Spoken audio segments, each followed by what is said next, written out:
Right, are we ready for this? Oh yeah. Yep. Okay, so whoever's listening, you are the lucky people who are joining us today for episode 1 of the Foundation podcast. It's taken us a while to get here, get off our backsides, but we're finally doing it. We're finally putting ourselves out there. We're just really here for a little bit of a friendly discussion, chat. Maybe some controversy. Indeed. Especially some controversy. Some clickbait. But yeah, no, it's taken us a while. But I'm guessing we've all got stuff on our plates, and I'm sure you guys too have out there as well. All got different things going on in our lives. Maybe stop us doing stuff that we want to do, but it is what it is, isn't it? And speaking about different commitments, different pressures, that's exactly what we're going to speak about on this first episode today. Expectations and pressures that we're all facing in our lives. And if any of this resonates with you guys, please email us at thefoundation@gmail.com. Email us your thoughts. Maybe you've got some hate mail. But yeah, if you've got any general Death opinions, yeah, please do. So my name's Jay. I am your co-host, one of 3. To my right, I have Sali with me. How you doing, Sali? I'm good. Just as Jay was saying, we're just going to be talking about pressures in life, and there's a few different angles we're going to approach it from, just to kind of try and cover as many bases as we can. But yeah, we also have Gurge with us. So yep. Basically I'm behind the title, because what Sali missed out was that we had a massive fight about what topic we're going to do, and so I just wanted a topic that could basically be some catharsis and to just catharsis. Oh, yes. I like that.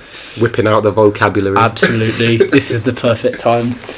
So yeah, I'm quite excited to get stuck in. Alright, let me just kind of start by maybe summarising a couple of different ways we can look at this, and then we'll kind of open up and kind of go from there. So I think pressures in life can approach you, first, early pressures kind of maybe come from family and friends that are around you. Well, actually, can I backtrack a bit before you go into that? Go on. I just want to give a bit of context so that maybe it makes a little bit more sense. But we were talking about this 3 weeks ago.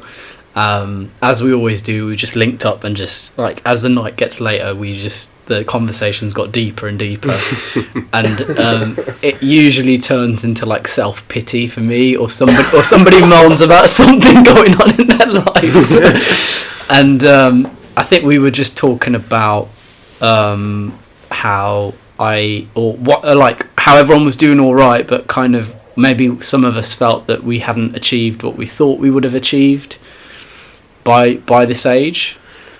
The big age of 24. Yeah. Oh no, yeah.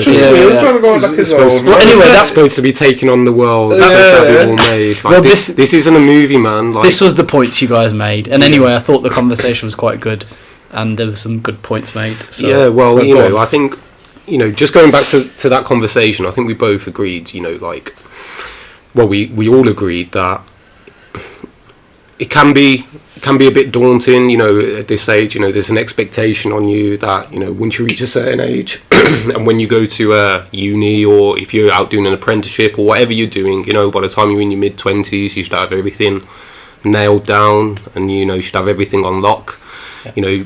Social media will probably influence you in that as well, but it's just not the case, really. I mean, I don't know what you guys think, but yeah, that's what I was kind of going to say earlier. I mean, social media mentioned there's definitely one. I was going to say, so there's family pressure. So certain families are a lot stricter. They expect you to have certain things done by certain ages, certain level of education, etc. So you've got that pressure there from your family. Then you also have pressure from your friends. Everyone kind of wants to fit into a social circle and be accepted in whatever kind of path they're in or are part of.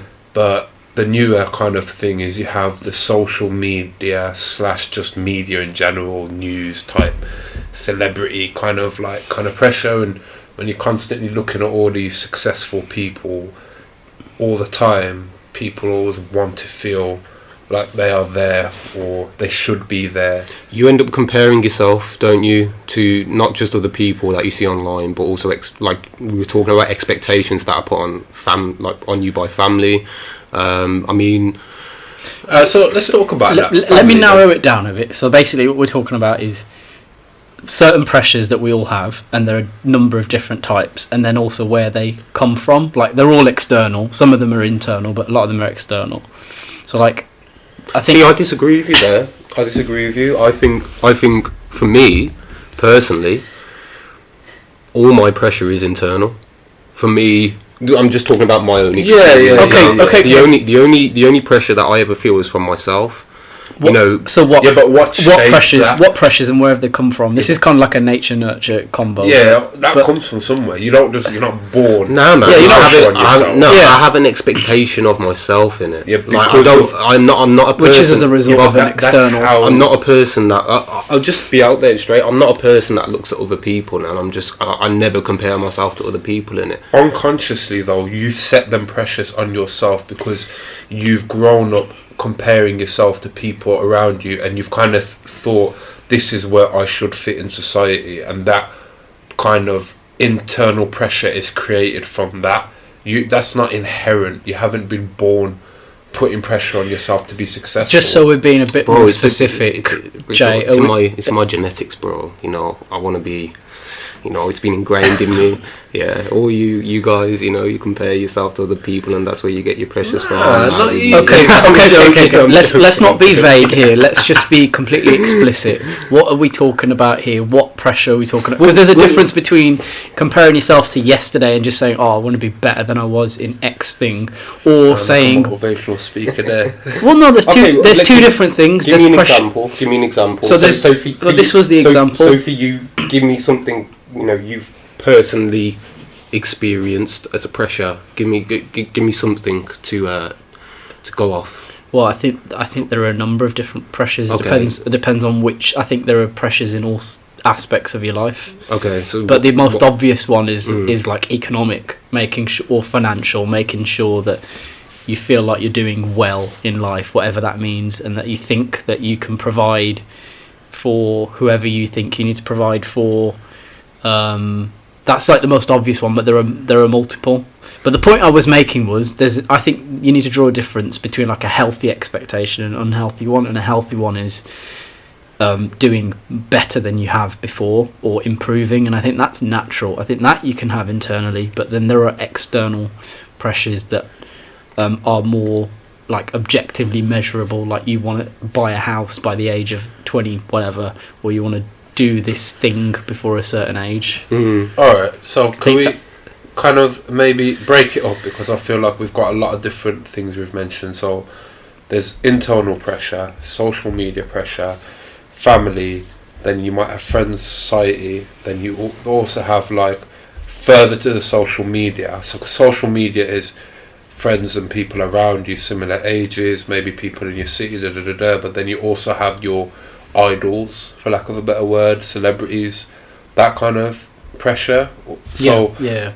Can we start with family? So Gurge, for you, what kind of pressure has your family put on you to be successful, or to buy a house by a certain age, or what was that like for you growing up? Okay, so we're talking about where pressures come from, family specifically. Yeah, yeah? I'm just gonna say one thing, and then you guys, I don't want to like keep it on me, so you guys say what yours are. Yeah, go for it. I'm gonna just give a more recent example, and situations changed, I think, since the last time we spoke. But basically, like, one of the things I thought about was, so give a bit of context. I'm a law graduate, and after I graduated, and I come from like immigrant parents who maybe have little understanding of how things work in Britain. And so when I graduated, I think the news that went round was, our son's a lawyer now. And so every day I'd hear a conversation about someone calling somebody and telling them how I'm now a lawyer, which actually never happened, right? There's like a much longer process. So anyway, there's like, and my granddad asks me like every other day, when are you becoming a lawyer? And I'm like, well, it's a bit more difficult than just doing it. So that's like one pressure. It's like a career pressure, I guess. Did they push you to become a lawyer, or was No, that something you wanted to do? It was like a personal choice. I never had any pressure in terms of education ever. Like, they never forced me. I never had tuition or anything like that. But did they encourage you, or like at least say, we want you to be educated? Not specific to say we want you to go uni or we want you to da da da da, but did you have like at least some kind of guidance of, we want you to be educated, we want you to do well in school, we want you to go to college and do well, and then after you've honestly got a bare minimum level of education, anything Yeah. after that is up to you? Yeah. I know. I see what you're saying. Honestly, the answer is probably no, which I think Really? is maybe an anomaly. That's Yeah, that is mad. that For is- some, like, because we're all like Coming basically from Asian ethnic. parents Yeah, as well, like, yo, that's this is what I'm mad. saying. It's a bit weird, right? Okay.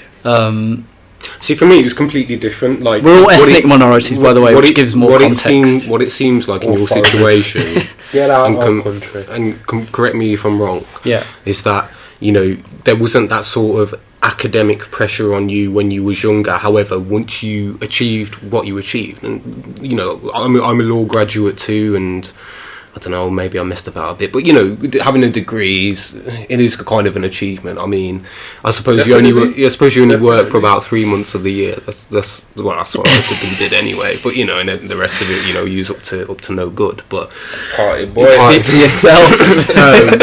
but yeah, it seems like that pressure kind of came onto you once you'd obviously achieved your degree. Now, for me, it's been completely different.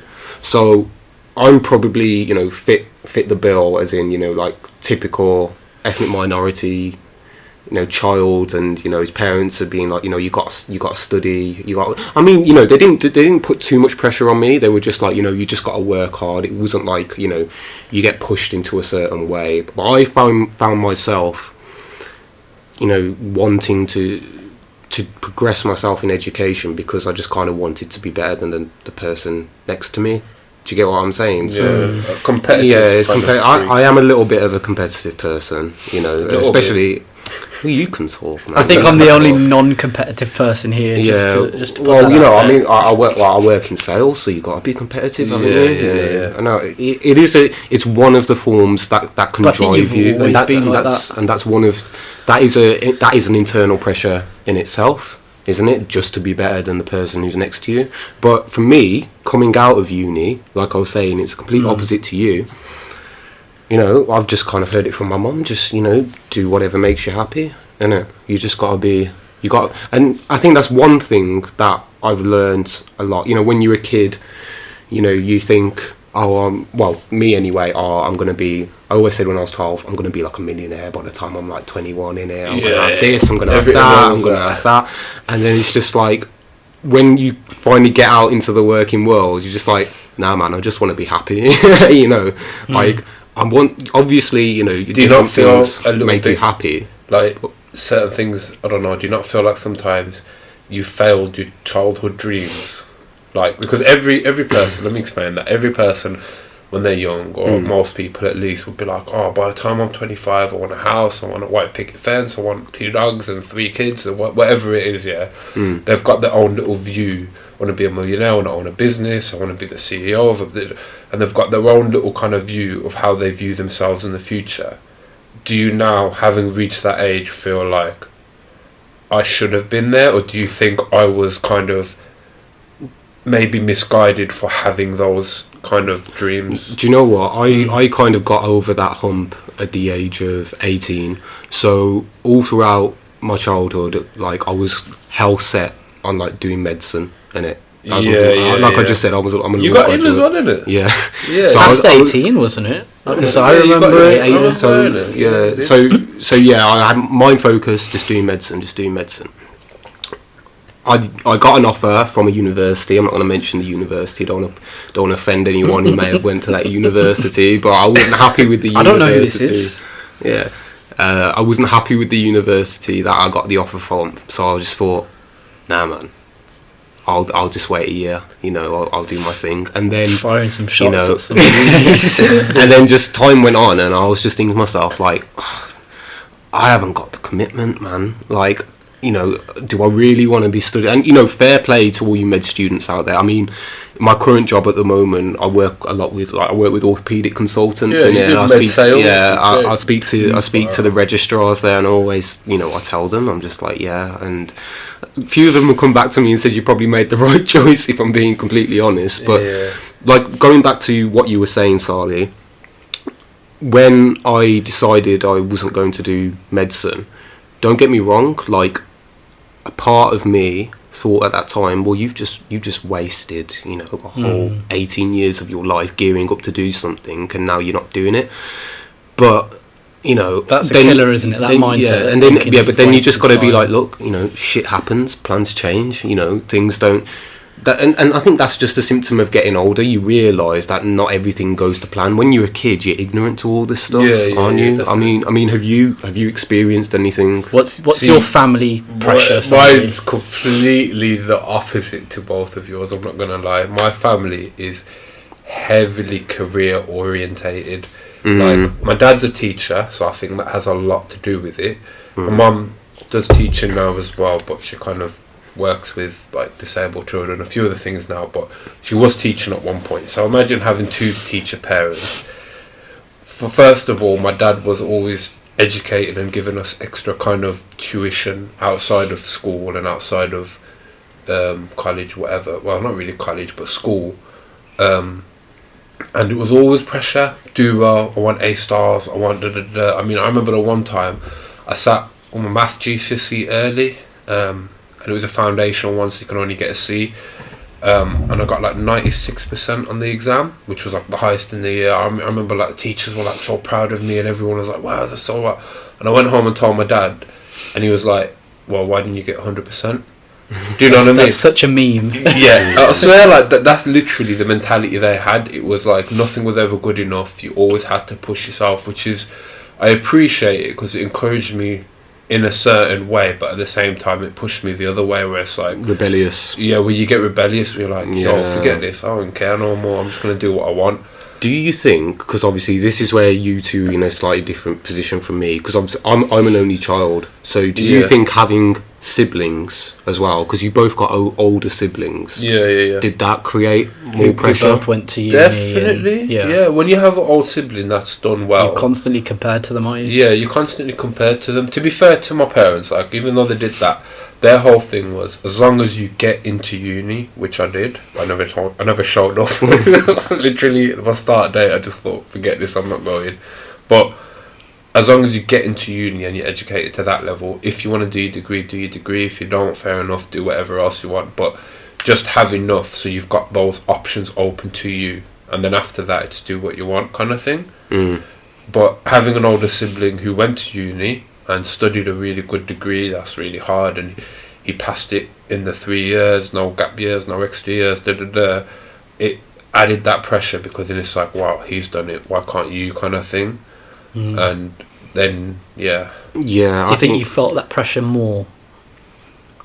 Not really, because it's like, when you know you have the ability to do something, you just not applying yourself in that way, you don't feel pressure, because it's like, I don't want to do that, but I can, I just can't be arsed. But that's because you have confidence in yourself. You know, like, I'm sure, you know, many people who are listening to this now do not have that same level of self-confidence. So if they've, you know, been in a similar situation to us, you know, where they've had a plan and that plan goes to crap, you know, as plans usually do. You're not going to have a plan that spans 80 years of your life and it's going to go correctly to the T. You know, it can be difficult to pick yourself up from that, and especially when you've got those expectations and pressures from a family, it can get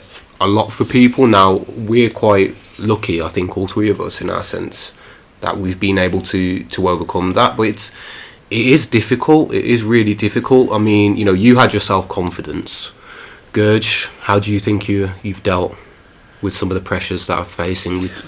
I don't know, but I'd be curious to hear why. Well, first of all, it's quite, like, powerful to have self-confidence to not really care about what other people think, even if it's family, like caring what they think. But I was going to ask where you think that confidence comes from. Do you think it's because you did so well early on and that you were always kind of intelligent and worked hard and got good grades Because you went gym. And obviously, yeah, that helps. Outward appearance helps. No, to be fair, I think it's like... But do you think it's internal, you've always had it, or do you think you built it up? No, I've always had it, I think. I was just like, some people are just naturally, the personality is just a bit more confident and a bit rebellious in some senses, isn't it? But I think it also comes from the fact that when you have the ability to pick something up quickly or learn something quickly, you know what you're capable of, because you've been able to apply yourself in certain things and do really well in that.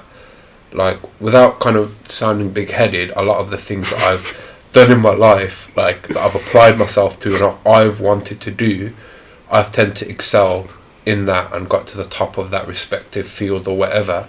So then it's like, if you want me to go to do that field, it's like, well, if I wanted to, I could do that, but I don't really feel like I've got enough motivation or just interest in it to even want to do it. Do you get me? Yeah. So the pressure doesn't bother me because it's like, I don't really want to do that, but if I did, I'd be alright, kind of thing. It's such a natural, like, thing. Kids always will rebel, like, to what parents say. I don't know what's behind it, but, like, you see it with, like, girls and, you know, the ones that are usually quite suppressed and are kept indoors turn out to be a bit wild, or the kids who are told they need to stay in and study. Well. Yeah, no. Yeah, and the boys. There's a special space. Whatever you're told you shouldn't do. Let's not be sexist. Yeah. When boys as well. Yeah, when people are, you know, entrapped in a cage. You know, I'm not saying like oppressed, as soon as they get but you know, freedom, like when they're not used to having certain freedoms. Yeah, you know, you go wild. Like, well, first few weeks of uni, or first flipping year of uni, I was a nutter, mate. Let's But you know, like stuff happens. But I mean, just going back to like some sort of expectations on you guys. You know, we've spoken a little bit about family. Yeah. What about do you the pressures? Yeah. So social I mean, for me, media, friend circle. I was going to move on to, like, you know, it probably ties in a little bit with the family expectation and stuff, but like financial pressures, you know, are you feeling? I think. Well, that's a type of pressure, and it's interesting how we said any pressure from family, and it all came back to financials, which is interesting. I think we should. Why is that the one? Financials, maybe, because like, I feel like if we take it from growing up, financial is probably one of the last pressures you feel. I think the very early pressures are from family, then maybe from friends, then from social media, and it's only when you really hit adulthood or maybe early teens that you really start caring about finances. Do you know what I mean? Yeah, I get what you mean, but for me, anyway, my pressure, I'm just relating it back to my situation at the moment, currently. Like, I get what you mean. If we want to take the conversation linear, consecutively, you know, I'm just like, for me, first thing that comes to me is like peace, money. You know, like you wanna just be like, you know, you want to get to a point where you don't have to work. You know, putting in donkeys hours. You know, lining someone else's pocket. That's everyone's goal. So basically, all right, let's explore it a bit. Okay, so why do you want financial freedom? What's the point of it? Do you know what? Why do you not want to have to work? Because probably like a lot of people listening to this, I don't like working. You know, I do it, and like my job invigorates me. But if I could just chill on a beach, like sipping on some alcohol, you know, doing whatever I want for the rest of my days, I'd pick that. I just want to be lazy. I want to be lazy. Okay. I want to be. I enjoy. I'm a naturally lazy person. I enjoy being lazy. Like, I'm not too sure about you guys. I was gonna say lazy in the sense of. Lazy in the sense of you took this down an angle I didn't think you would. Like kind of like lazy. I was gonna say, so you want to do what makes you happy, right? Yeah, but what makes me happy is not doing anything. Is just chilling. Yeah. So this chilling makes me happy, and when I mean chilling, you know, for me, chilling is not just sitting inside all day. Obviously, chilling is, you know, like going out on holidays, traveling the world, going out for nice food, having good times with your friends. That's all chilling for me. When I say lazy, I literally just mean like I don't want to be confined to. I don't want to ever feel forced that I have to work from 8 till 7. 8 in the morning till 7. That's what I'm trying to get at. So like the biggest pressure you feel is financial, and the financial pressure you feel is because you want to spend your time doing things. My time. No, but the reason is that you want to spend your time doing stuff that you want to, which ultimately leads to you being happier. But we don't. It's interesting how we think about the priority being the financials to then lead to the happiness, rather than thinking about, all right, I want to do what makes me happy, doing the thing directly, as opposed to going for the financials to lead to the happiness, because that's the ultimate goal, right? You are so lucky, and it's so rare that you find a job that you are actually, you find that happiness. But that's why you didn't. That's why when I asked you the question, you didn't say a job. You said chill on a beach or do this, do that. But also, I think when people like, you see all these people who start a startup, retire, make lots of money, go traveling for a year, and then figure out actually this is boring, and then just go revert to the thing that they enjoy. Believe me. So I think you'd get bored of it very quickly. Innit? Like, I'd get bored personally. Like, I'd love to travel, and chill, but that's what the Twitch founder did. He got bored. I need that mental stimulation. I need something to challenge me and make me have to kind of almost solve a puzzle and work stuff out. Like, personally, I couldn't just, like, I'd have to be doing something. But you'd have the freedom. It's the choice, right? Yeah, it's just like you have the freedom. You have the freedom to choose that. This comes back to the family pressure. So my chilling, my idea of, you know, just chilling now. If I was able to do that and then I got bored of it, then I'd find something else that brought me happiness. Yeah. Do you understand what I mean? Yeah. So, yeah.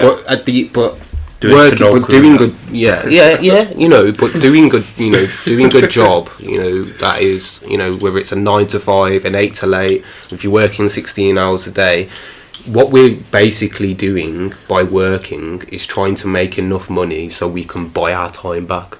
Yeah, so of we course. can, so you know, we can get off the wheel that is society at the moment. Like, you know, at the moment, like, because obviously the way things are built is that, you know, unless you're enslaved until you bought your freedom, basically. I think enslaved is a little bit of a. Yeah, like, I'm not saying it's the same level of actual slavery, but I'm just saying, it's a strong word, but also I think you're right. I think you're right. Do you get me? Like, right. Obviously not enslaved where, you know, you've literally got someone whipping you. Obviously, but how society is built, like, if you want to, it comes back to your perspective on what sort of life you want to live, and like you said, you know, that's shaped by family, shaped by social media, shaped by your friends. Like, someone could be happy as Larry, just, you know, like, chilling in a 1-bedroom flat, you know, just doing a part-time job, and, you know, that would make them happy. For me, I want a little bit more. Alright, yeah, fair enough. Alright, good. What about you? In terms of financial kind of pressures, finances, how do, like, Jay's is obviously kind of to gain financial freedom, and have that in his life where he can just kind of pick and choose what he wants to do, when he wants to do, go where he wants to go, have the means to go to any restaurant, any whatever. You summed it up nicely for me. Do you know what I mean? That's what he wants. You said it better than I said it. Yeah. What about you though? What do you feel like your financial goal, pressures driving you towards whatever goal? I think we all want the same thing, which is like, it's funny because it's basically like the childhood playing itself out. We're like basically big kids. We don't want to do the thing that we have to. Whenever we feel pressured to have to work, to have to meet the bills, we don't want to have to do that, right? You feel caged in. It's like restricting. You feel like claustrophobic, and you're living like a forced life. So like, it's the same thing for me. I don't know if I quite know what that thing is that I would spend 90% of my time doing, but I want the choice to be able to figure it out. I want the time and the freedom to figure that thing out that I was here to do, right? Even if it started off as just like filling traffic or whatever it is, right? but I think you need the time freedom to figure that out. Yeah. So it's just about being happy. And with the what most you're doing with your interesting life. thing is obviously when you're younger, you know, maybe even going into adolescence, you know, you expect there to come a time, because when you used to view adults, and you know, it's just like, to me, you know, I am classed as an adult, but like you said, I just feel like a big kid, and I think most people feel like that. You know, like when you were a kid, you just thought, oh, there was an adult, you know, mind frame, and it's completely different. But it's not, man. There wasn't a point in time where we kind of switched. It's not, and I don't think there ever will be. I think it's different if you have kids in terms of switching, because for me, I do feel like at one point, you do have to just switch on, and there's a lot of things you can't do, or you kind of not can't, but you just realise that I have to kind of man up, be more of an adult. You got priorities. Yeah, you got priorities. So there is switches for some people, and it might not be kids. It might just be certain. I don't know. Kids is quite a common one. People say that all the time. Their life changed as soon as their kid was born. Even commitments like mortgages or financial commitments, like someone's took out, I don't know, a business loan and they've just took a start. Like that's a big switch for a lot of people. But for me personally, financial kind of pressures, like, because I don't know if you finished yours. Was there anything you wanted to say before? No, go on. For me, financial pressure is, I think the long-term goal is to have some sort of impact in terms of, I don't want to just say this to have like some moral high ground or sound like I'm whatever, but I actually want to be able to help people. I want to be able to go to certain countries or communities or within our country or wherever and just be able to be like, boom, I'm setting up a community centre there, a hospital there, like, and actually be able to have a little bit of impact there. But that's like the long term goal where, you know, that is achievable. But I think in the kind of same thing as you guys said is financial freedom, and the ability just to kind of be able to live well as well, like longevity. It's not just about being able to have and do what you want for me, but to have the discipline to be able to train, eat properly, look after my family, be able to support who I need to support, and also give back a little bit. I think one thing you said that, you know, I can kind of resonate is you want to be able to look after your family. That's what it is. Like, I'd love to get to a point where I can say to my mum, like, Mum, you don't have to work anymore. You know, that's probably one sort of thing that motivates me as well. You know, you want, you know, you know, your wife, your kids to live a good life, you know, and I think that sort of satisfaction comes out of it. So, you know, for example, I'll give, you know, in my experience, my granddad, when he came over to this country, probably when he was like 14 or from something. Where? Just from India. What are you laughing about? I don't know. He's got a cheeky look on his face. Well, you think this is funny? Yeah, go on. No, it's serious. No. Go on.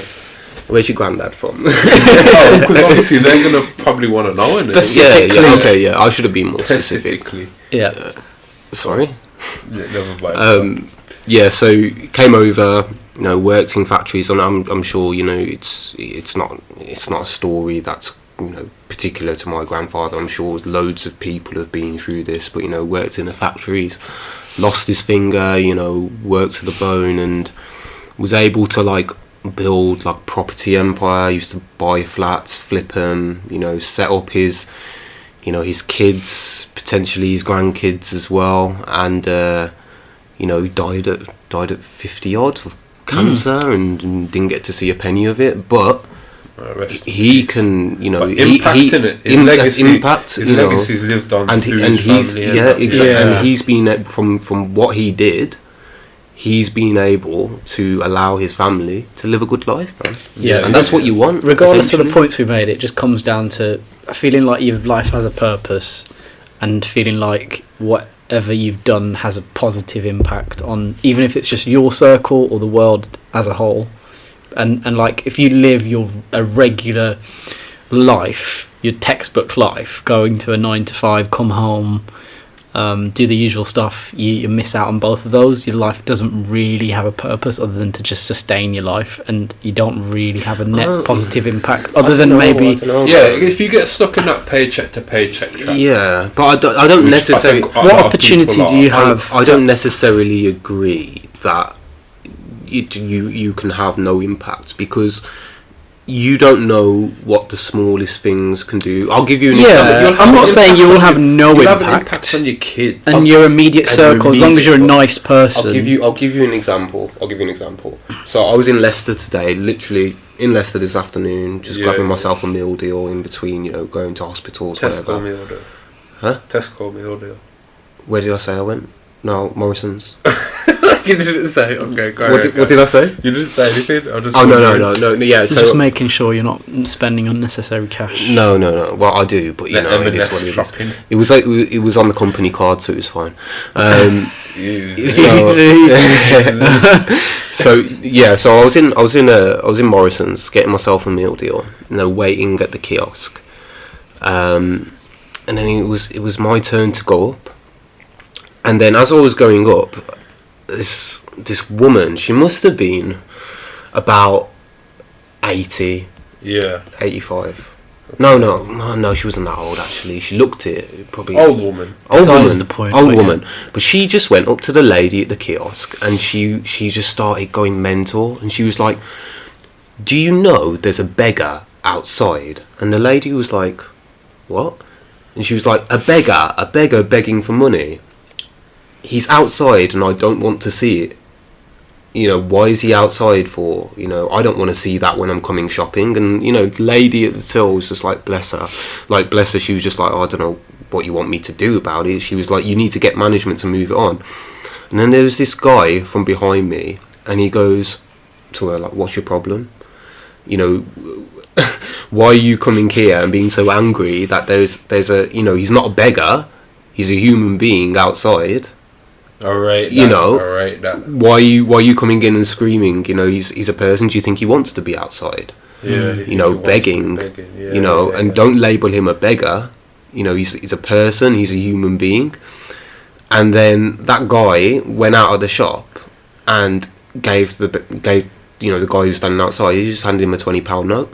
Now, if that lady didn't, it's weird, because what she was doing, she was being a straight up bitch. She was, she was being horrible. The fact that this guy was asking her for money affected her more. Yeah, but if she didn't kick off, maybe that guy outside wouldn't have got 20 quid. Do you get what I'm saying? So who's had the impact? That's quite far-fetched. No, but it's far-fetched. But what I'm saying is that is something.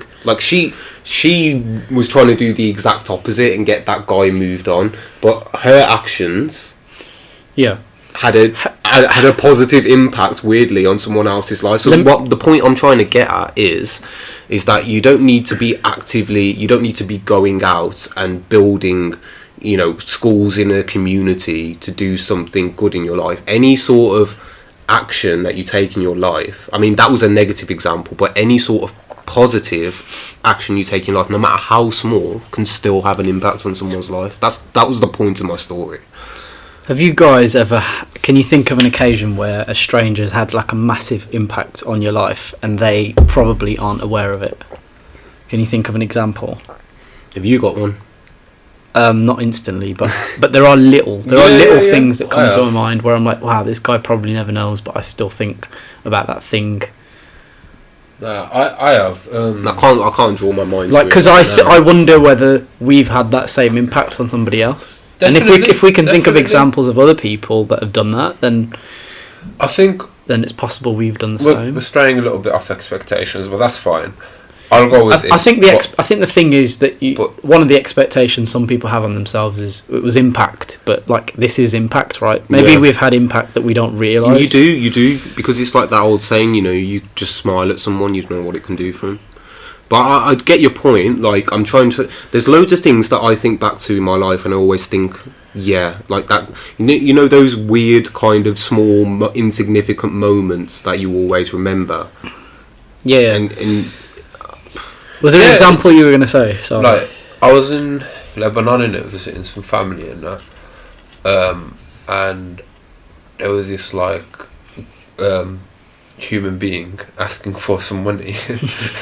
Yeah, man. Just so I don't, obviously, I don't like to call him beggar, but you know what? Yeah. We was actually visiting some graveyard, a graveyard, just to see some family and pay our respects. You know, lay flowers down as you do and stuff. And it was like he had an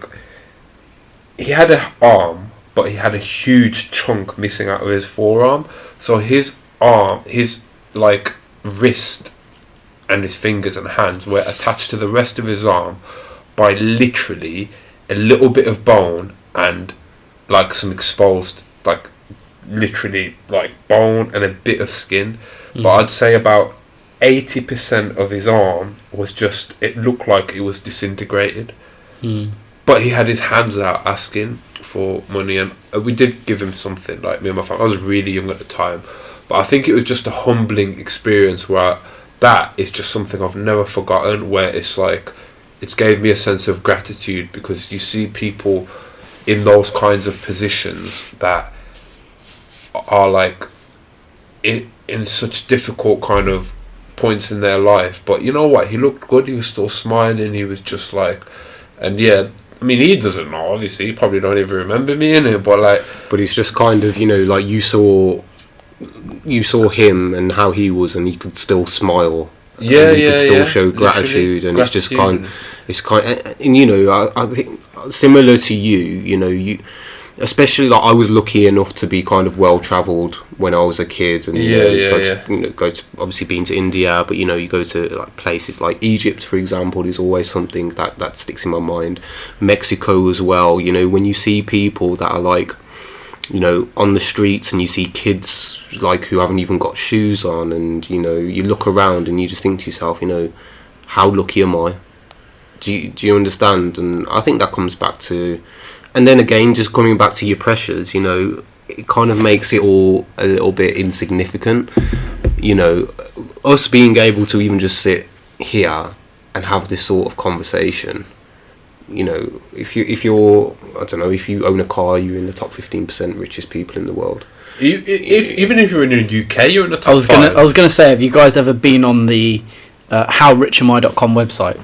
No. So I've put in a figure of £20,000 as an annual income, and where do you think that puts you in the world in percentage wise? Is in top what percent? Yeah. I understand this perspective, top and 5, and living costs play a factor. Costs and all that. However, this is it's a broad brush approach, and also we have different options. We have different options. Well. We could move to those countries if we wanted to. Go on, drop and most people can. What do you, as a guess, what would you say? I think you're going to exaggerate your guesses now. 5%, I reckon. Yeah, that's what it is. You're in the top 95, top 5% of the world. Yeah. With a 20,000 per annum income.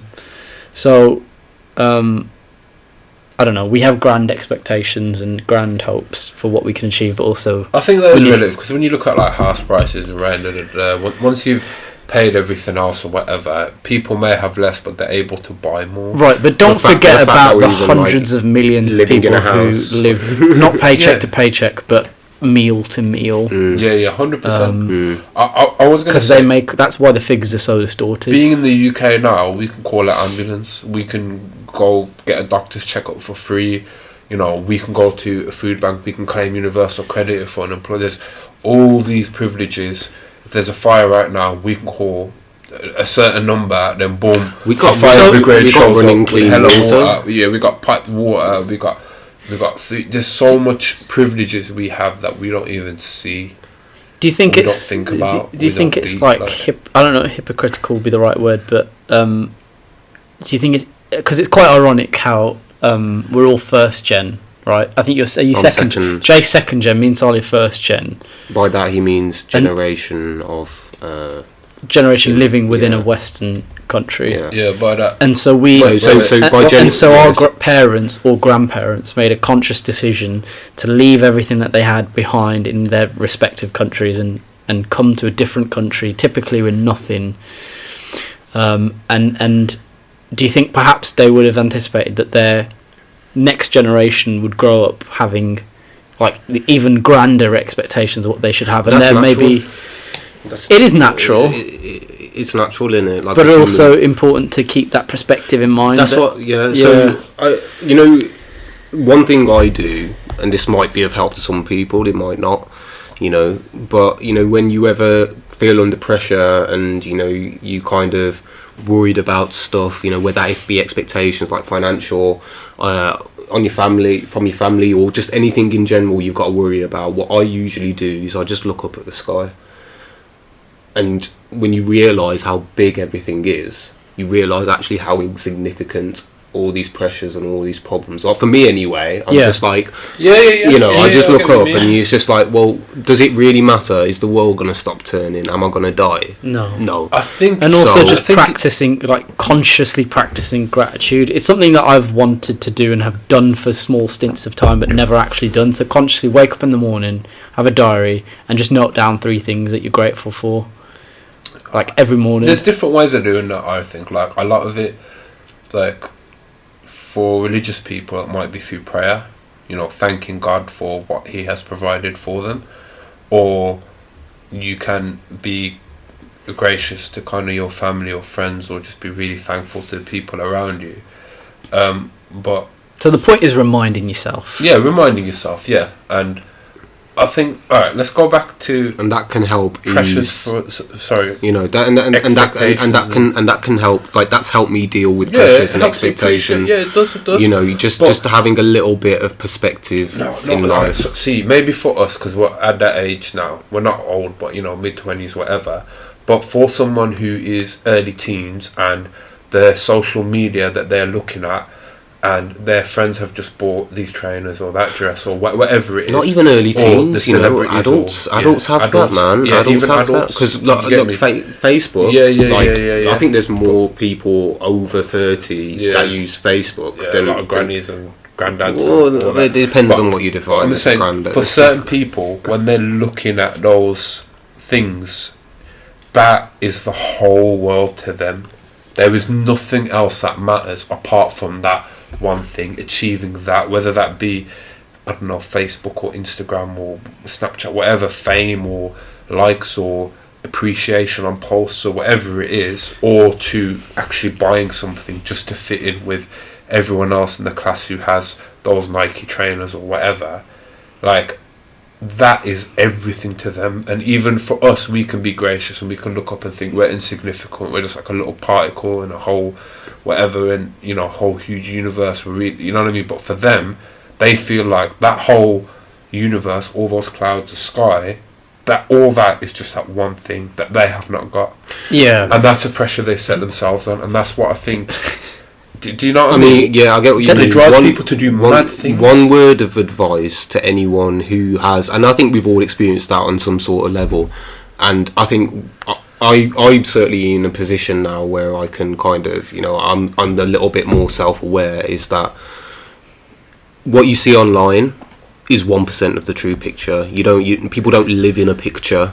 Do you understand what I mean? So what people post up, you can't live in a picture, can you? No, trust me. So what people post online, it's only what they want you to see. Mm-hmm. So don't try and live up to those sorts of things, because basically they're just not real.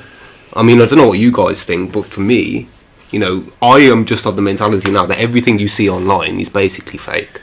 There's no truth out there whatsoever. When you see people posting, it's too biased. They want to put out a certain image of themselves. So when you see people, they're like, shot, pictures of like them, going out partying every night or wearing the perfect example. There are so many influencers, and I'm doing that in quotation marks, obviously you can't see me. They're purely influencers, and you see them, with Gucci bags or whatever, actually shopping bags. Yeah. They buy these bags online from eBay. They just buy the empty bags. They use the empty bags, have a little photo shoot, stick it online, and then you're seeing that photo with all these people with Gucci bags, so I think and designer bags. Yeah. And I know somebody who does that. You guys know them as well. So do they?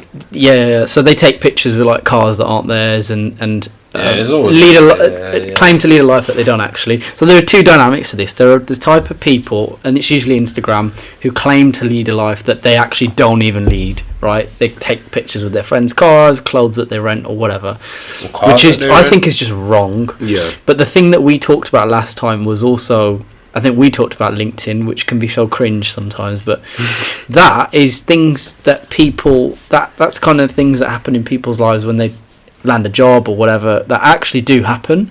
But the problem is you only ever see the good things. Yeah. You only ever see people posting about when they've secured a job, not when people They haven't rejected 65 times. Yeah, you see the odd post about somebody saying, well, I've been rejected and I'm going to stay resilient, but typically you only ever see when people do well. Yeah.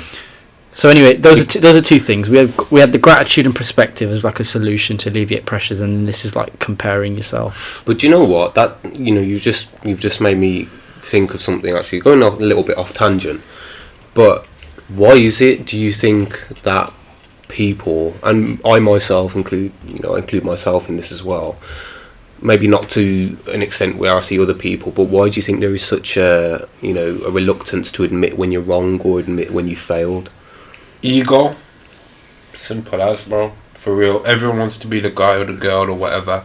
Everyone wants to be on top. Even if they're not, it's like that fake it till you make it kind of culture where everyone wants to be something they're not. They just want to be seen as someone to look up to, or that guy, that girl. That's just simple. It's just ego. It is ego. It's just literally, it's so simple. It's just like humble yourself, like kind of thing, where when you look at all these people that are posting from certain angles, and every girl has that angle that works, and you know what I mean, like there's always this kind of fakeness to the online world, and I think we have that filter because we've not only grew up amongst social media, but I think we've took a step back from it though. Yeah, I think if I think around to my friends, I think you guys are probably the people that I think of that aren't on social media. I think we have social media, but we don't really use it. We never really have. We've never been the type to make posts. I'm just like there. I'm sitting there with my feet up, glasses on, box of popcorn, just watching the world. For me, there's been times when I have used it, but I think now it's more of a thing where I use it for just to keep in touch with certain friends and family. Yeah, that's the thing. You know what? Keep up to date with what's going on in the world. I think that's what it's made for. I watched something before. It's on about tools, and it was like a hammer is a hammer. You use a hammer to nail a nail in the wall. You get me? Use a spade to dig a hole. You use a tool where when and where you need it.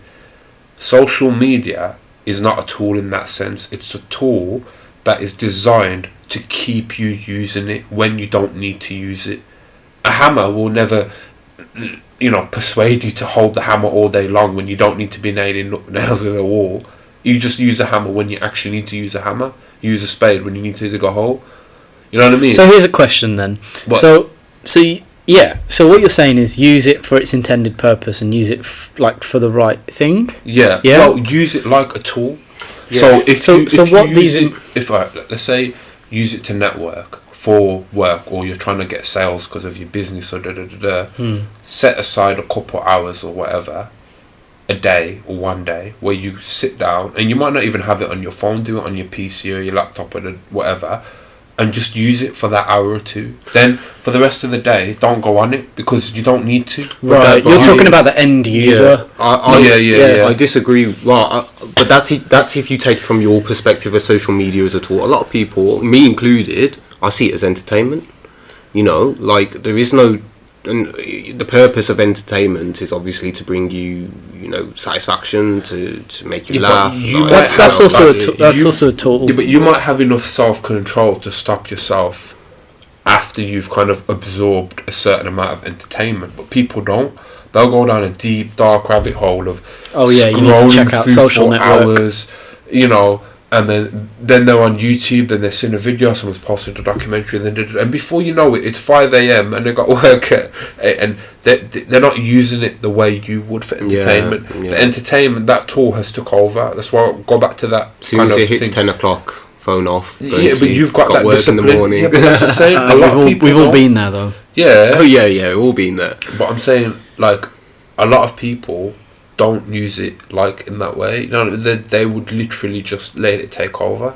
And then that's when it can become dangerous, because when you're using it for such a long time and you're seeing all this fakery, you know, and then you think that's what real life is. Like, it's not. Like, you don't need to be 21 years old and, you know, already jet setting off around the world and not having, you know, like, it just doesn't work like that, man. Like, it's just stunning and it's fake. You know what? There are people, even clothes, like, you know how many people borrow clothes just to take a photo, and chains and watches and. So I maybe interpreted what you were saying wrongly, so maybe this point doesn't stand, but I'll like make it anyway. So because you were talking about end users and that everyone should use social medias at all, but like, do you think it's right to criticize, like, let's talk about influencers on Instagram for doing these things if they're only using Instagram as a tool? So ultimately they need to increase their reach, I think, get more followers, so they can get more brand support, and they're going to do whatever they can in order to basically achieve that goal.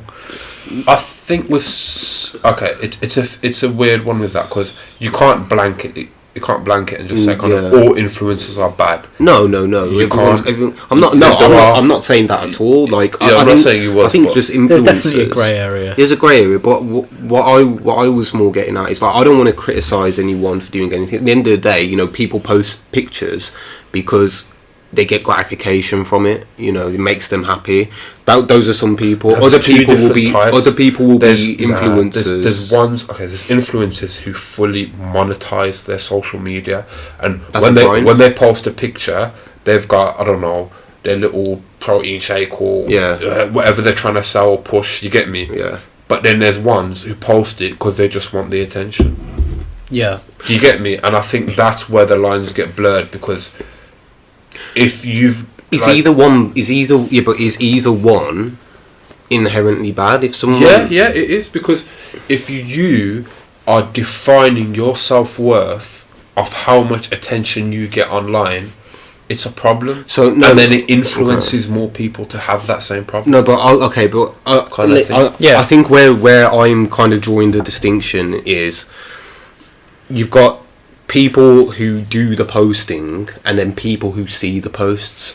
So the person doing the posting, who's, you know, doing it for their grind or doing it for self-gratification, whatever, I don't have a problem with that, because at the end of the day, they're not responsible for what how other people take that. But the person who's what if they're lying and they're misleading? What if they're lying and misleading? That's a completely different. Ultimately, yeah. You know that.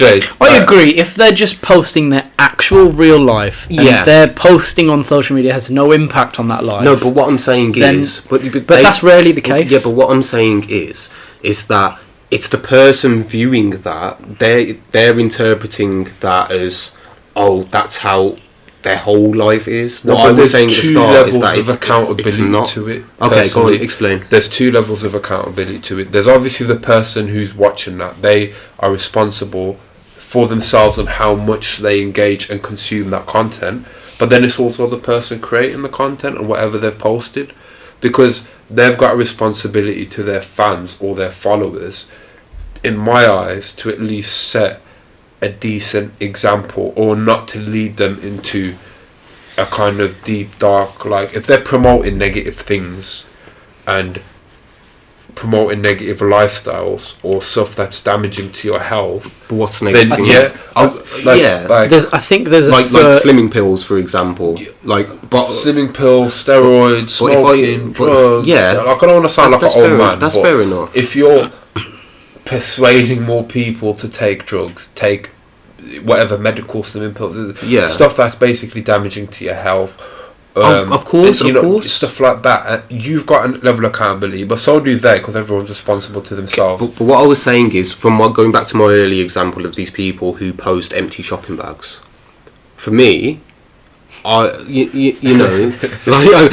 stupid. But at the end of the day, they're getting gratification of it. Cool, you do you. But what I'm more speaking to, or what I'm more addressing is, the people who are viewing that. Just be a little bit more aware that whatever you see don't hold yourself to those standards. Can I make one more point? Saying? If they want to post empty bags of like empty designer branded bags. Cool, let them do it. That's what makes them happy. But you know, don't compare yourself to that when you see those sorts of pictures, because you know, 99 times out of 100 it's fake. Yeah, I think I think it's fair to make that observation, but I don't think you can always expect everyone. I don't think you can always expect everyone to just be accountable to themselves to not do those things.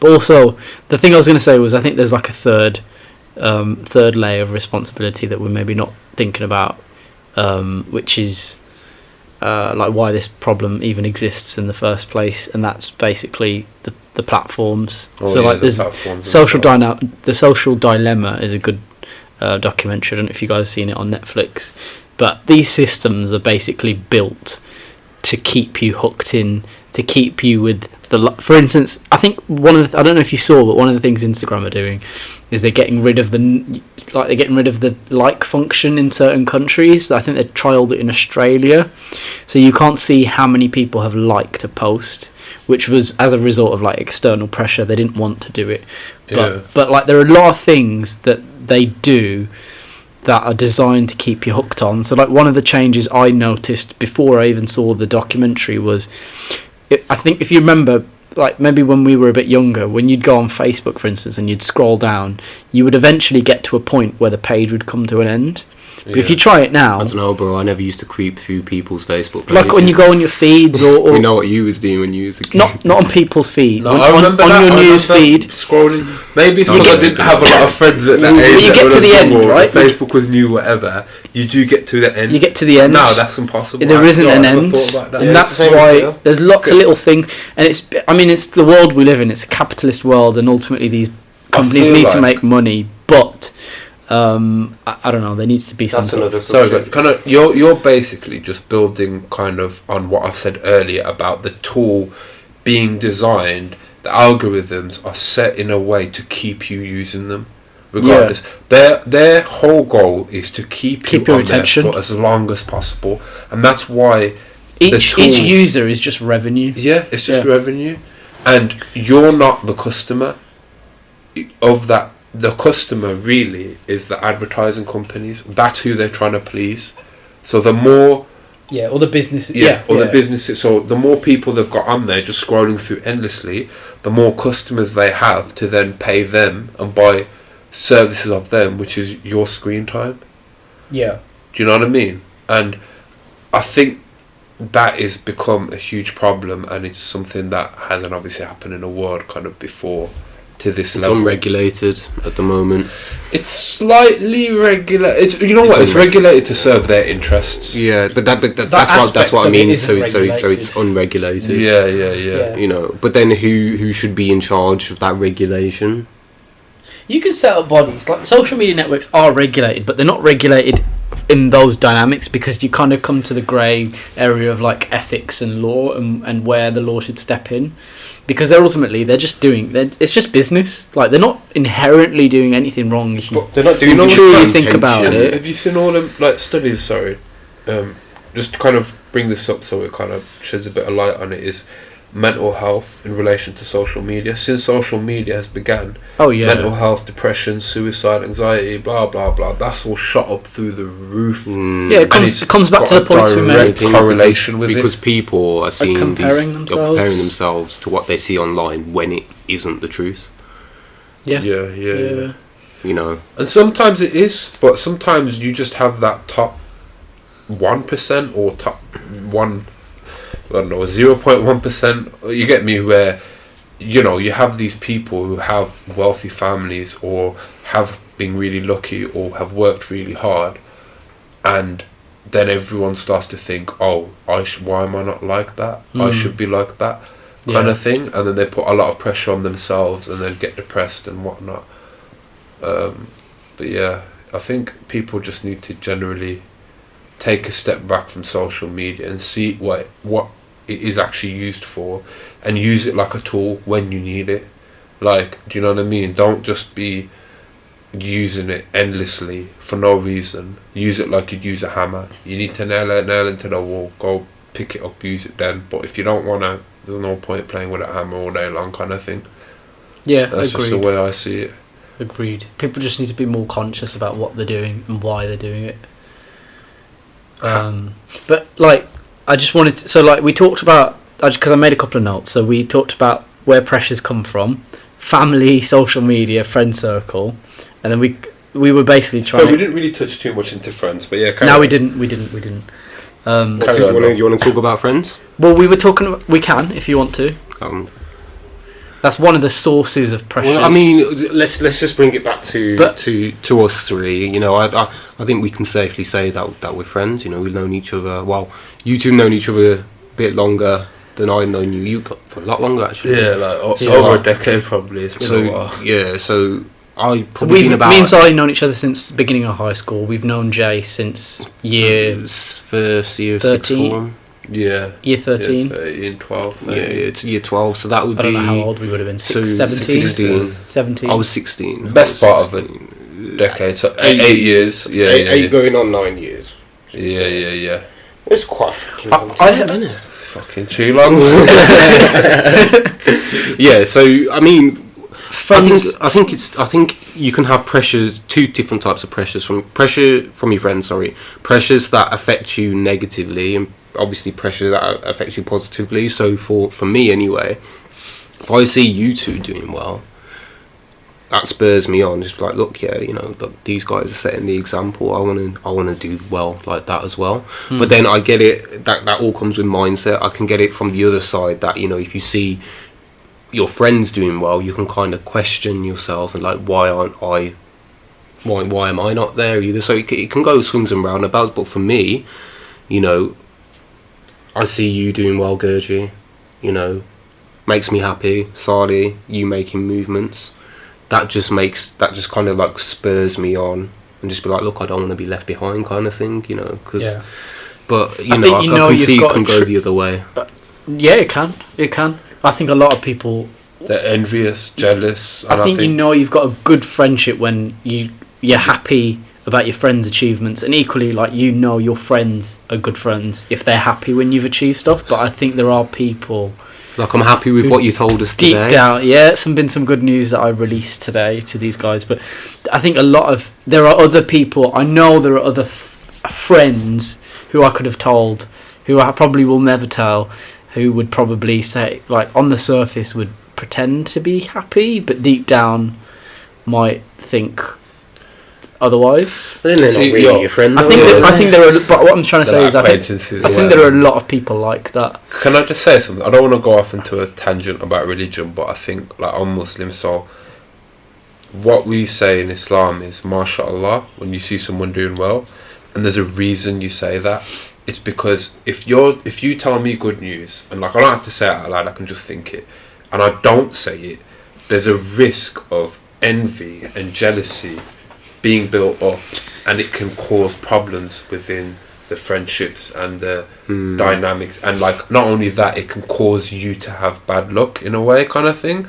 Yeah. So when someone's doing well, it's important to have that mentality of genuinely being happy for them. Yeah. And even if you feel deep down somewhere this feeling that, like, why am I not there? You need to keep yourself in check. You do, man, because it's natural in it. It right? does. It comes. No, but I truly believe that you got bad mind, it'll come back on you. Yeah. Like, that's just me. You need to call it karma. You need to, and that could be a kind of selfish reason for it. But at the end of the day, it is. But at the end of the day, like, whenever someone is doing well, why not be happy with them? Just because someone else is doing well doesn't affect you negatively. Really, and it shouldn't affect you in the sense that you feel. I know you do. You come again. It comes back to that comparing, doesn't it? Like, it just depends how you take it. Like I was saying, you doing well spurs me on, but you should never feel any sort of hate or jealousy. You should use it in a positive way. Definitely. You see someone else doing well, 100. Be happy for them and use it to spur you on. But these people that kind of get jealous about it, I don't know. I think you just. There's a lot of that. Though. Yeah. I know there's a lot of it, but it kind of. I don't know. It speaks a lot about the person as well. I guess, you know, if you've done well in your life, or you know you've had some good news, and someone who you consider a friend is not happy for you, then you just need to lock them off. Let me bring it back then, because I think I like have a duty to like own up, like fess up to this, because I think we did talk about this last time. We had a convo off mic, but one of the things I said was, do you think this is wrong when you look at somebody else who's achieved something that you haven't? So like one of the things I was thinking about was certain people obtaining training contracts, which is basically what you need as a law graduate to then qualify for context.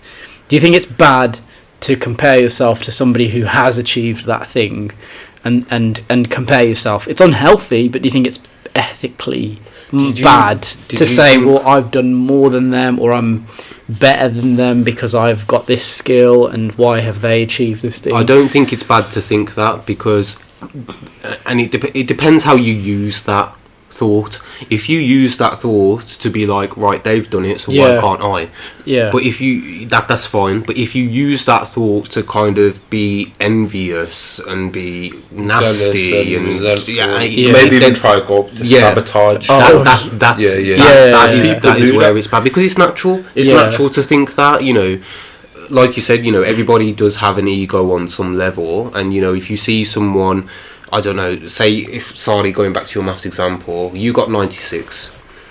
If the guy who got 80, then I don't know, went on to get like a higher paying job than you, or you know, he won a prize or whatever, you'd just be like, well, no, because I got 96, you know, like I should be. I don't think that's a fair comparison, though, because if Sali wanted a maths degree and he didn't get it, that'd be a fair comparison. But I don't know. I get you, but going back to it, you know, it's only natural. I get what you mean, but I think it's a bit of a grey area, because it depends on the situation. I think, like, let's say someone had, I don't know, parents, for example, who owned a law firm, who could give a stupid law student a training contract. Oh, that's about perspective then. Do you know what I mean? To keep perspective. Yeah, you need to keep perspective of the situation. Yeah, actually absolutely. Think, why did they actually get that over me? Even though, you know what I mean, sometimes it could be a racial thing. Like where there are a lot of factors, upbringing, and all sorts of things that could play into it. But if you was looking at it purely on an ability level, you know, but you can deep that. You can think, where do they get the ability from? Is it, you know, you could go far down the rabbit hole as you want. But just bringing it back to your original point, is it bad for you to think that? No, it's not bad for you to think I'm better at that thing than them. Why haven't I got it? It's not bad to think that inherently. It's just how you act upon that thought. If you act upon that thought and put positive energy into it, and you work harder, and you put more hours in, then that's only a good thing. But like Sadi was saying, if you sabotage that, like if you use it negatively, you want to sabotage them, and you hold a bit of hate in your heart, then completely, like, it's I just think it's like stay in your own lane. Sorry to interrupt you guys, but I think it's just one of them. Stay in your own lane.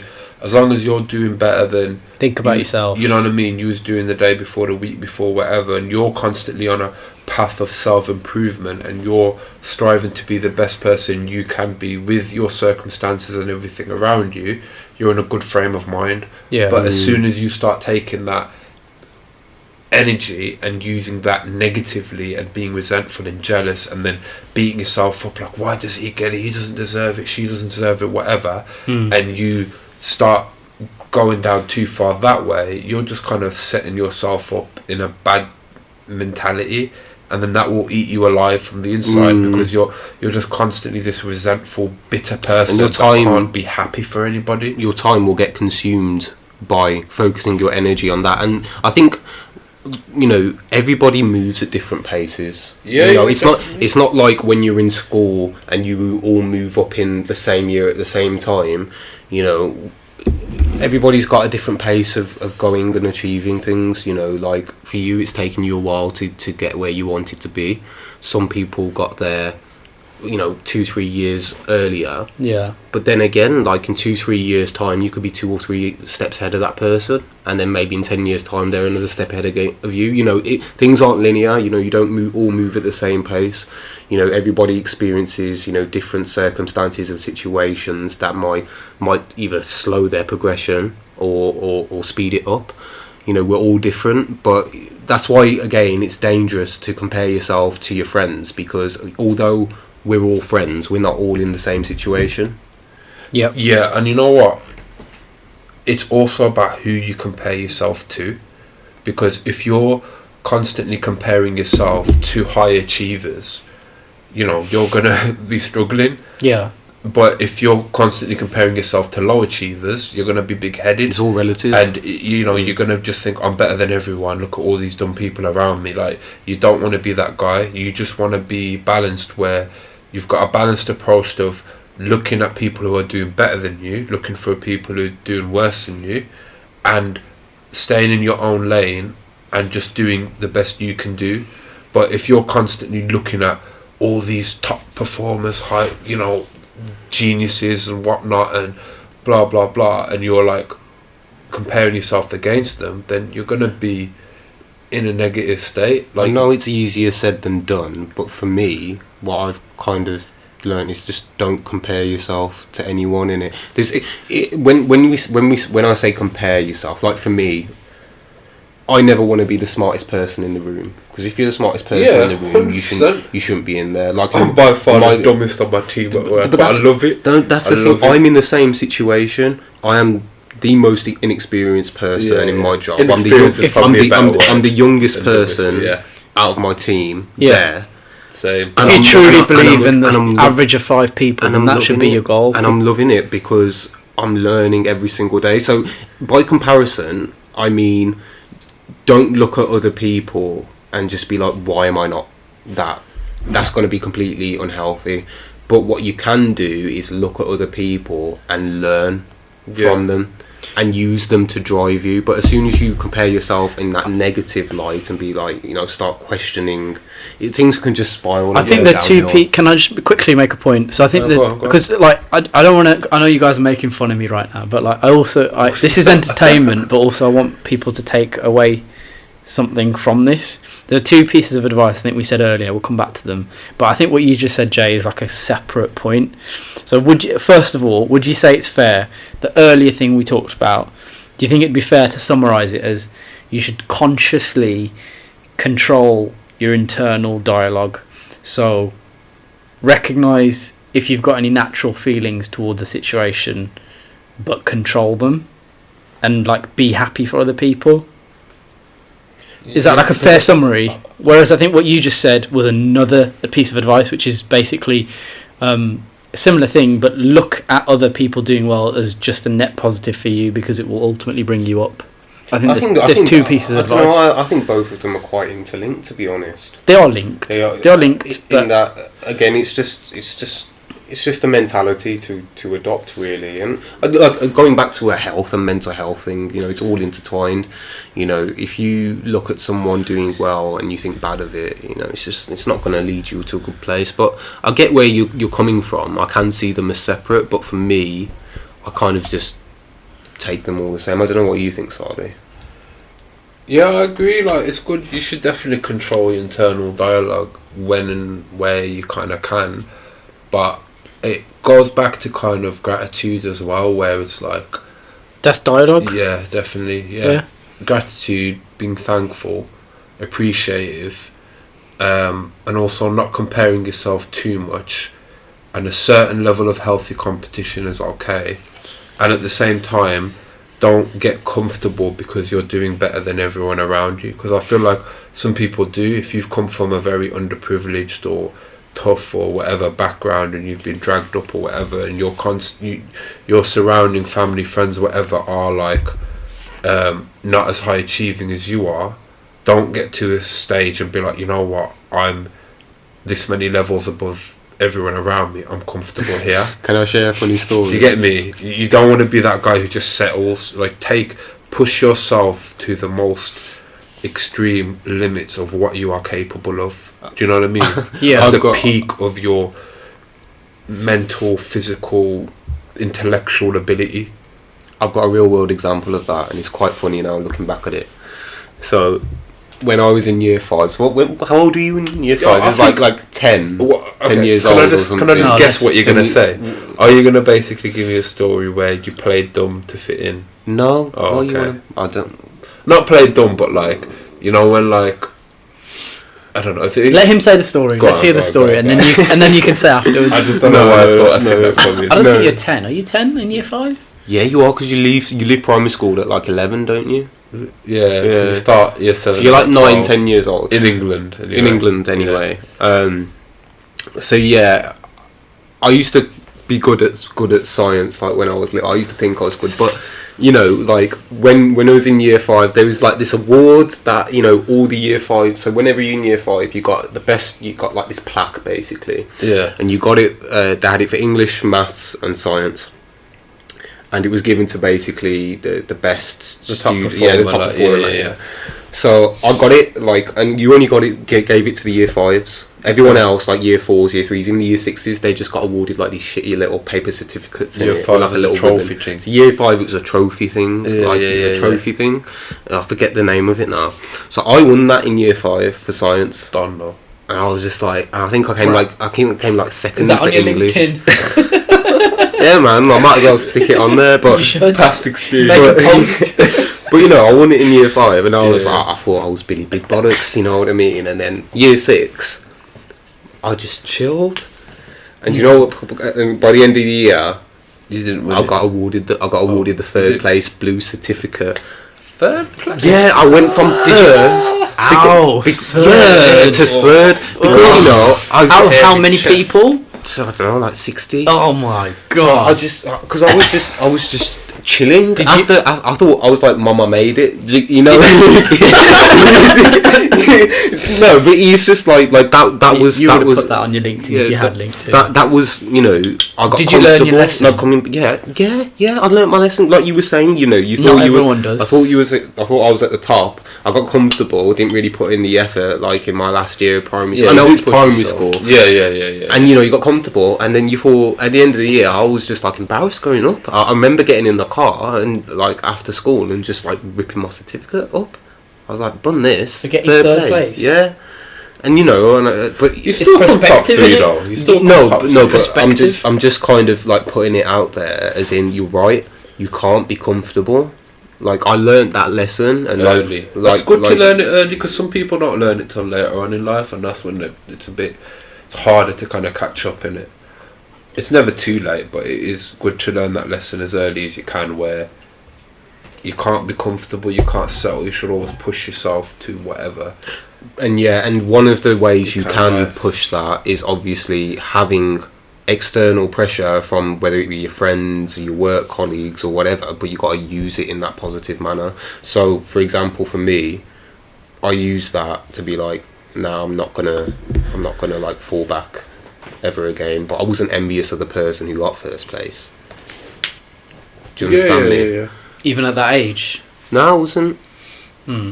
I wasn't. He was one of my boys. I remember him. I can't remember his name actually, so I can't say I remember him. It was one of Oh, my I boys. yeah, I don't know his name. yeah. Yeah, that's always different though as well. If it was like a rival that you Oh, if it was a constantly rival, yeah. But that's different because it's not their achievement that's annoying you. It's the person. they Yeah, are. yeah, that's true. So, like, what is a healthy amount of internal pressure you think you guys should put on yourselves on a day-to-day? Or what is a healthy amount I think of it's pressure? exactly what you said, which is just always compare yourself to yourself Yeah. from the past, Yeah.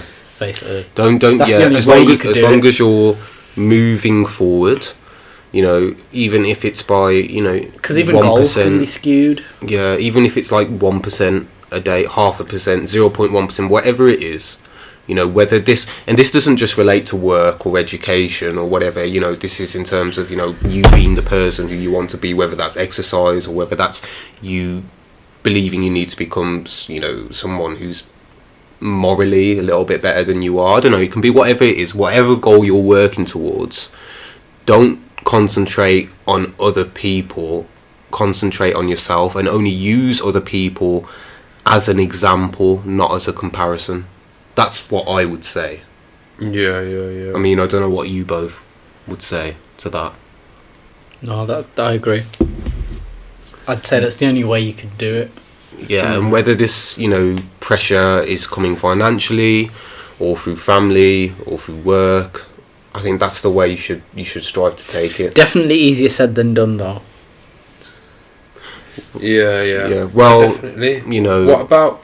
Okay, just before we close off, I think the last thing we didn't really touch on is let's put ourselves back into our maybe teenage mind frame and think about pressure from friends, and maybe bring that up to pressure now we feel from friends and how much you felt back then, and just be honest. Say that again? So how much pressure would you say you felt from your friends in your kind of teenage years? I mean, looking back at it, it's the same that I feel now. Like, I used to use it as competition, and I don't even necessarily say from friends, like just from people in general. I don't really, for me personally anyway, it hasn't really changed. I probably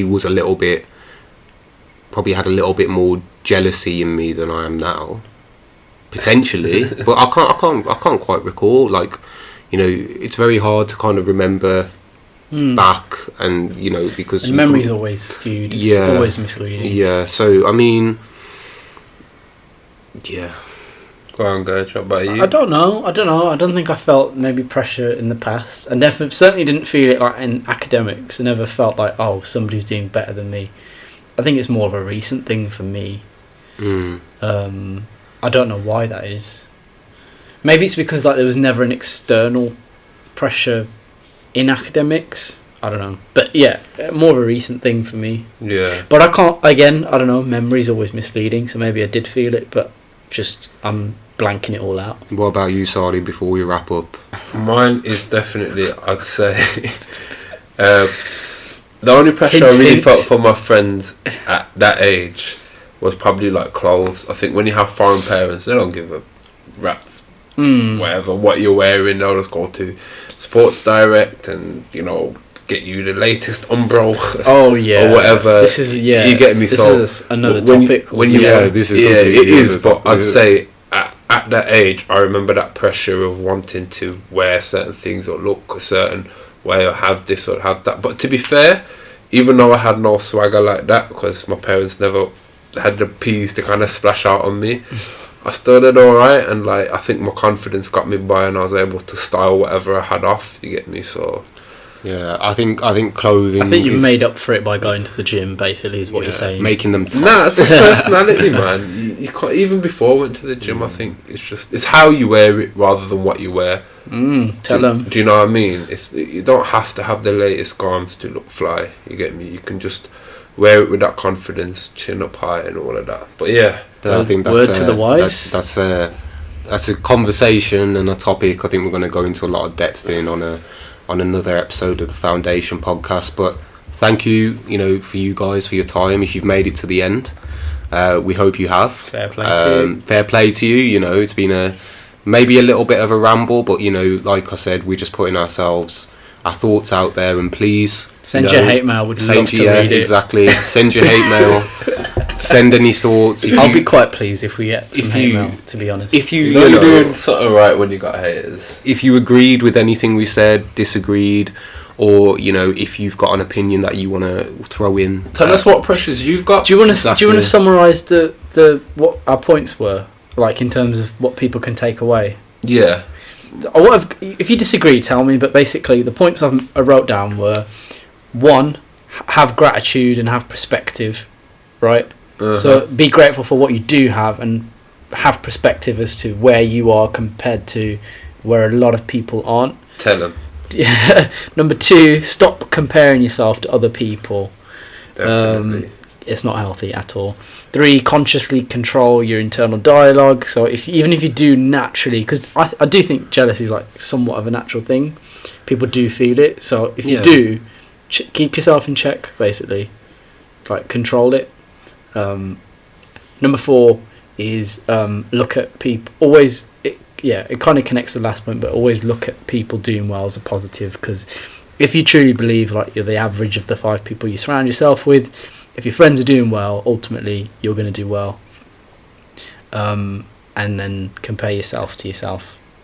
That's it. Always try and be better than you was yesterday, and the day before, and the week before.